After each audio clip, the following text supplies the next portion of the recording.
क्या आप भी 17वीं बीपीएससी परीक्षा की तैयारी कर रहे हैं? तो यह 30 दिन की तैयारी योजना आपको परीक्षा में सफल दिलाने के लिए बनाई गई है। इसमें बीपीएससी के पूरे सिलेबस को कवर करने के साथ साथ महत्वपूर्ण टॉपिक्स और सुझाव दिए गए हैं। यह वीडियो आपको हर दिन की पढ़ाई का सही प्लान और स्ट्रेटेजी प्रदान करेगा ताकि आप बेस्ट तैयारी कर सकें। तो वीडियो के अंत तक देखें। पहले 1 से 3 दिन के बीच क्या करेंगे? तो करना क्या है, हम लोग को जानना है बीपीएससी के बारे में। ठीक है, बीपीएससी का परिचय जानेंगे, परीक्षा का पैटर्न क्या होता है, मार्किंग स्कीम क्या होता है, उसके बारे में सही ढंग से जानेंगे। ठीक है, बीपीएससी की परीक्षा के सिलेबस की गहन समझ आपको रखनी होगी। ठीक है, पिछले वर्षों का जो प्रश्न पत्र है उसका विश्लेषण करें। ठीक, और जरूरी है कि कम से कम पिछले 5 वर्षों के प्रश्न पत्र देखें और समझे। ठीक है, उसको बार बार देखें। ठीक है, फिर आते हैं चौथे से छठे दिन की तैयारी के लिए। इसमें हम लोग लाए हैं सामान्य विज्ञान। टॉपिक्स इसमें जो आपका होगा वो भौतिक से होगा, रसायन विज्ञान से होगा, जीव विज्ञान से होगा। उनके जो बेसिक कंसेप्ट है वो आपको याद रखना है। खासतौर पर आपको फोकस किस पे करना है, जो डेली लाइफ में एप्लीकेशन यूज हो रहे हैं उनसे संबंधित। ठीक है, इंपॉर्टेंट जो डिस्कवरी हुए हैं उनसे संबंधित, और उसका कंसेप्ट क्या है, कैसे वह काम करता है। ठीक है, इसके लिए क्या करोगे आप? तो इसके लिए आपको करना क्या है कि एनसीईआरटी की जो आती है 6 से 10 तक की साइंस की जो बुक्स आती है आप उसका अध्ययन कर सकते हैं। ठीक है, चलिए अब अगले दिन 7वें से 9वें दिन आप क्या कर सकते हो? तो उसमें आपको जानना है भारतीय इतिहास से संबंधित। ठीक है, इसमें आप लोग देखोगे सिंधु घाटी सभ्यता, मौर्य काल और गुप्त साम्राज्य, इनके बारे में आपको जानना है। इसके अलावा जो है ये तो प्राचीन इतिहास से हो गया। फिर आप मध्यकालीन इतिहास से आप जान सकते हो दिल्ली सल्तनत और मुगल साम्राज्य के बारे में। फिर जो आधुनिक इतिहास से है उससे आप जो है 1857 का विद्रोह, गांधीवादी जो आंदोलन रहा, गांधी से संबंधित जो भी आंदोलन रहे हैं उसको आप बढ़िया से देख लें। उनमें से आपको 2 से 3 नंबर एकदम आसानी से आपको मिल जाएंगे। ठीक है, स्वतंत्रता संग्राम, तो जब आप इसको देखोगे तो ये उसमें जुड़ ही जाएगा, तो आपका रिवीजन भी ऐसे हो जाने हैं। ठीक है, अब इसके लिए आप क्या करोगे? तो एनसीईआरटी क्लास की 6 से 12 की इतिहास की किताबें आपको देखना है। ठीक है, चलिए अब आते हैं 10वें से 12वें दिन। इसमें आपको जानना है, देखिए पहले ये संसार की जो भौगोलिक भूगोल है उसके बारे में आपको जानना है, जिसमें पृथ्वी की संरचना के बारे में आप पढ़ सकते हो, प्रमुख महासागर के बारे में, पर्वत श्रृंखलाओं के बारे में। ठीक है, भारत की भी जियोग्राफी आपको देखनी होगी, जैसे भारतीय नदियां कहाँ से निकलती है, कौन किस में मिलती है। ठीक है, जैसे कौन बंगाल की खाड़ी में गिरती है, कौन आपकी जो है ये आपके अरब सागर में। तो इन सब की जानकारी आपको होनी चाहिए। पर्वतों के बारे में, जलवायु कौन कहाँ पर कैसा है, संसाधन मतलब कौन से संसाधन कहाँ मिलते हैं। ठीक है, अब इसके लिए आपको जो है ज्यादातर आप अगर मैप्स को अगर देखते हैं उसकी प्रैक्टिस करते हैं तो इसे आप आसानी से कर पाओगे। ये देखिए पॉलिटी से संबंधित। ठीक है, तो इसमें आपको जो है देखना है भारतीय संविधान, मौलिक अधिकार, संसद और न्यायपालिका, इसके बारे में आपको जो है कवर करना है।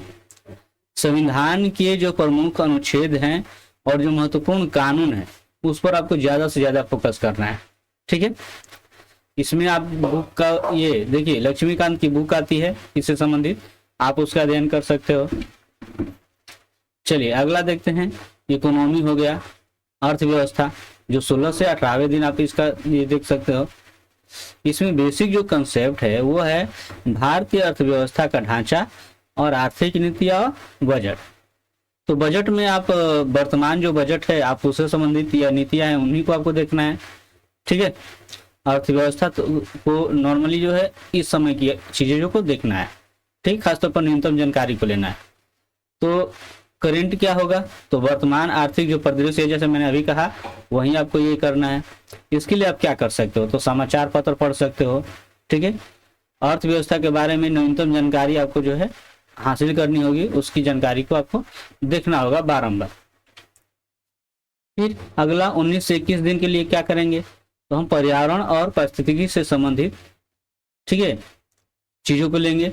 इसमें देखिए टॉपिक्स आपको हो जाएगा पर्यावरण संरक्षण, जैव विविधता, जलवायु परिवर्तन। ठीक है, इसमें फोकस आपको करना है पर्यावरणीय कानून और नीतियों पर।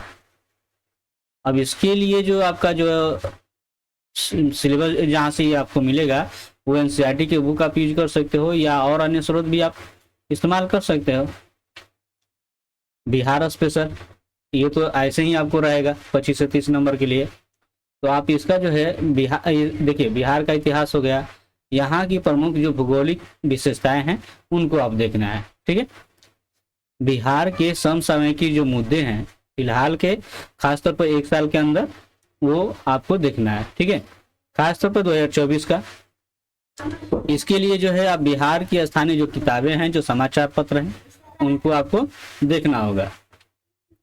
अब आते हैं 24 से 26 दिन, ये सामान्य ज्ञान हो गया, ठीक है। इसमें आप महत्वपूर्ण किताबें लीजिए, पुरस्कार जो मिले हैं, प्रमुख संस्थान क्या है उनके बारे में आप ये कीजिए। और इसके लिए आपको जानते हो कि स्टैटिक जीके है, ठीक है, जो आप ये कर सकते हो। और पुरस्कार की जो बात है तो वो तो पुरस्कार को आप याद रखना होगा, कौन किसमें कौन सा पुरस्कार मिलता है। तो स्टैटिक जीके आप ले सकते हो किसी भी प्रकाशन का। अगला है करंट अफेयर्स, जो 27 से 28वें दिन जो है आपको टारगेट करना है। इसमें आपको क्या करना है कि पिछले से 6 महीने की जो प्रमुख घटनाएं हैं उनको देखना होगा। इसके लिए आप क्या करोगे, तो डेली न्यूज़पेपर है और करंट अफेयर्स या मैगजीन है तो वो आप ले सकते हो, ठीक।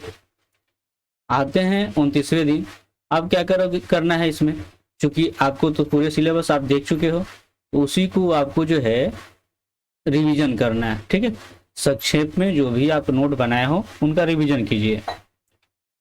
अब लास्ट दिन आपको क्या करना है, तो इसमें आपको जो भी आप पढ़े हो उसको किसी का भी जो है ना मॉक टेस्ट लीजिए और उसको फुल मार्क टेस्ट दे दीजिए, ज़्यादा से ज़्यादा जितना हो सके उतना, और अपनी तैयारी का मूल्यांकन कीजिए। देखिए कि आप में किस में कमी है और उस चैप्टर को जो है आप रिवीजन कीजिए, ठीक है। जरूरी है उसमें आप क्या कर सकते हो कि जो प्रीवियस ईयर के जो क्वेश्चन पेपर है उनका जो है बारंबार डिस्कशन कीजिए। अपने टाइम जो आप मॉक टेस्ट देंगे तो उसमें जो टाइम मैनेजमेंट है उस पर ध्यान रखेंगे। ऐसा कीजिए, पेपर को ऐसा अटेम्प्ट करने की कोशिश कीजिए ताकि आप उसे जल्द से जल्द जितना हो सके उतना तेजी से आप उसको हल कर पाए, ठीक है।